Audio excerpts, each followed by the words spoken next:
ఆ ఓపిక ఉండాలి కదా నీకు. ఆ ఓపిక లేదు. మా అమ్మ ఇట్లా చేస్తుండే, మా అమ్మనే మంచిగా చేస్తుండే, మా అత్తగారింటి కూడా మంచిగా చేస్తలేరు.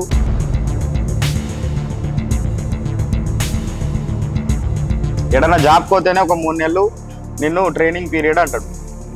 మరి అసలు నేను సంసారం పోయిన తర్వాత కనీసం 3 నెలలు 6 నెలలు సంవత్సరం టైం ఇవ్వాలి కదా.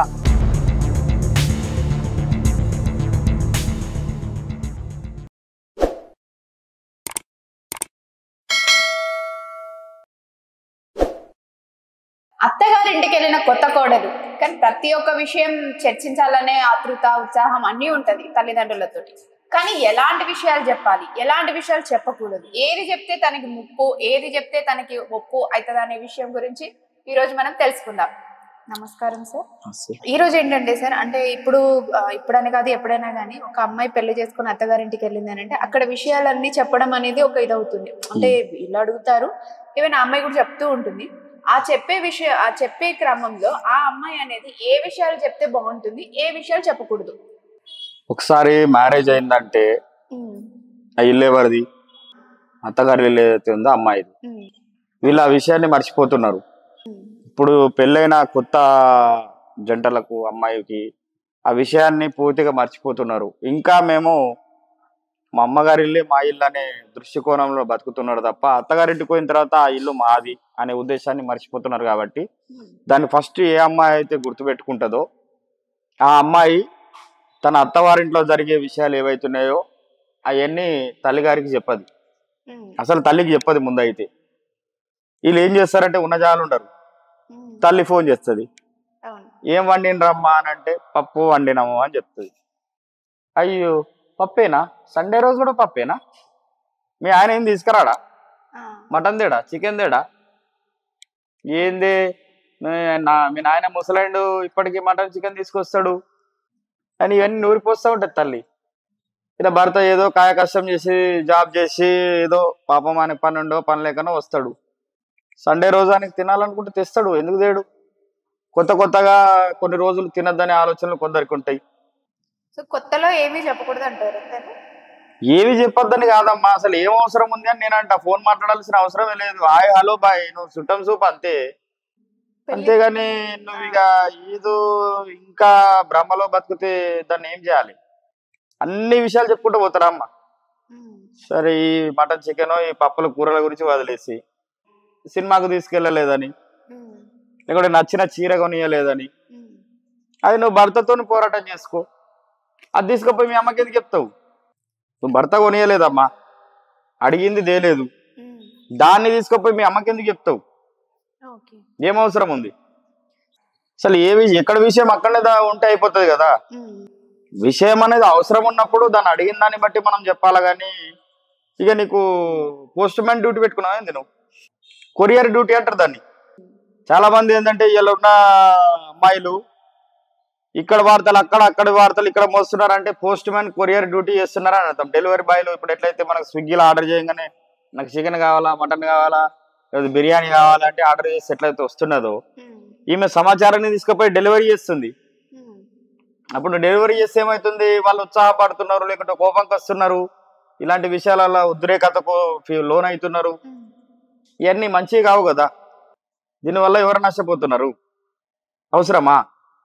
విషయం ఏం చెప్పాలి, ఫలానా నువ్వు మీ ఇంటి ఏదైనా పండగ చేస్తున్నారు అనుకో, సపోజ్ మీ ఇంటికాడ ఒక ఎల్లమ్మ పండగ చేస్తున్నారు అనుకో, అమ్మ రావే అని చెప్పడానికి నువ్వు ఫోన్ చేసినావు, తప్పలేదు.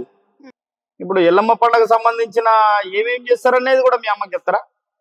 అలా ప్లస్లు మైనస్లు ఉంటాయి. మీ ఇంట్లో ఆచారాలు వేరు, మా ఇంట్లో ఆచారాలు వేరు కదా. సరే అది పక్కన పెట్టాయి, ఆచారాల గురించి పక్కన పెట్టాయి. ఇప్పుడు ఎల్లమ్మ పండుగకు వీళ్ళని ఎందుకు పిలవలే, వాళ్ళని పిలుస్తున్నాం వీళ్ళని పిలుస్తున్నాం అని ముచ్చట ఉంటుంది. అప్పుడు మీ అమ్మ ఉన్నజాలు ఉన్నాక వీళ్ళని ఎందుకు పిలుస్తున్నావు, లేకుంటే ఆమెకు తెలిసిన వాళ్ళు ఎవరో ఉంటారు, వాళ్ళు మంచోళ్ళు కాదు, వాళ్ళు గయ్యాలోళ్ళు, ఇవన్నీ చెప్తా ఉంటది. నువ్వు ఒక అత్తగారింటికి వెళ్ళిపోయిన తర్వాత వాళ్ళు ఎవరినైతే పిలవమంటారో వాళ్ళని పిలుస్తావు.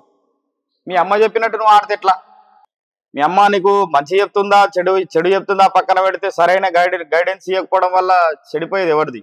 మొత్తం మీద మీ అమ్మ చెప్పింది నువ్వు వినుకుంటా పోతావు. ఏదో ఒక రోజు మరి గొడవ పెద్దదైతుంది, ముదురుతుంది, ఇబ్బంది పడేది ఎవరు. ఇప్పుడు నీ ప్లేస్ లా మీ అమ్మ వచ్చేస్తే సంసారం చేయదు కదా. నీ సంసారం నువ్వేగా చేసుకోవాల్సింది. ఇక నీ ఇష్టం వచ్చినట్టు నీ ప్రవర్తన ఉంటే మరి అత్తగారింటికి పోయిన తర్వాత అలా ఆచారాలు ఏంది, అలా విలువలేంది, సాంప్రదాయాలు ఏంది, ఆడపిల్లగా నువ్వు తెలుసుకోవాలి.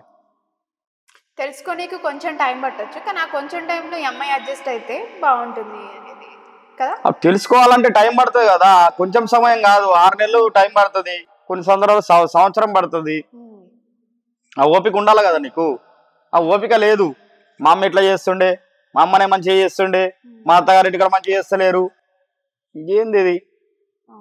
ఎవరింట్లో వాళ్ళ రాజ్యాంగం ఉంటుందమ్మా, వాళ్ళ రాజ్యాంగం ప్రకారమే నడుచుకోవాలా. అంతే తప్ప నాకు నచ్చినట్టు నేను రాజ్యాంగం మారుస్తానంటే ఎవరు ఊరుకోరు, నిన్నే గెంటేస్తారు, పో అమ్మ అంటారు. దానివల్ల ఇబ్బంది పడేది ఎవరు? ఇద్దరు పడతారు, ఇక భార్య భర్తలు ఇద్దరు పడతారు. ఇప్పుడు తల్లి అత్తగారి అత్త మామ ఏమంటారు, ఈ పిల్లకి తెలివి లేదురా భయ్, ఇది ఏందిరా ఇది అని వాళ్ళు అంటారు. వాడేమన్నా ఆమెతో ముందున్నాడా? వాడి వీళ్ళ అత్తమామకి ఎప్పుడై అత్తమామనే పోయి తీసుకొని అరేంజ్ మ్యారేజ్ అన్నప్పుడు ముందు ఆమెతోనైతే స్నేహం చేయడుగా పిల్లగాడు. వాళ్ళకి ఇలా పరిచయాలు ఉండే కదా. అబ్బాయి అర్థం చేసుకోవడానికి కూడా టైం పడుతుంది. అత్తమామ ఏం చేస్తారంటే పిల్లగాడ మీద ఎగురుతారు. నువ్వు భార్యను కంట్రోల్ పెట్టడం రాదు. ఏం కంట్రోల్లో పెడతారమ్మా? తెలియదు. ఆయన ఏం చేస్తాడు, వచ్చింది అప్పుడే కదా.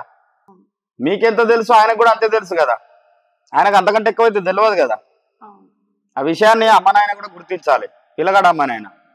ఇద్దరు ఎవరైనా, ఇప్పుడు అమ్మాయి వాళ్ళ పేరెంట్స్ అయినా, అబ్బాయి వాళ్ళ పేరెంట్స్ అయినా, అబ్బాయి అయినా అమ్మాయి అయినా ఆ ఇంట్లో పరిస్థితులను అర్థం చేసుకోవడానికి కొంచెం టైం తీసుకొని అయినా కూడా చెప్పే ఇది ఉండాలి అంటారు. ఇయ్యాలి పెద్దలుగా, తల్లిదండ్రులుగా మనం ఏంటంటే పిల్లలకు మన విలువలేంది, మన లెక్కలేంది, మన కుటుంబ ఆచారాలు నేర్పించుకోవాలి.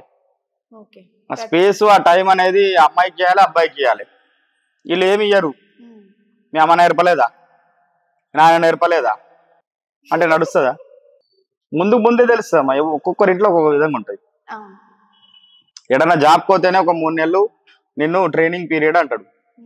మరి అసలు నేను సంసారం పోయిన తర్వాత కనీసం 3 నెలలు, 6 నెలలు, సంవత్సరం టైం ఇవ్వాలి కదా.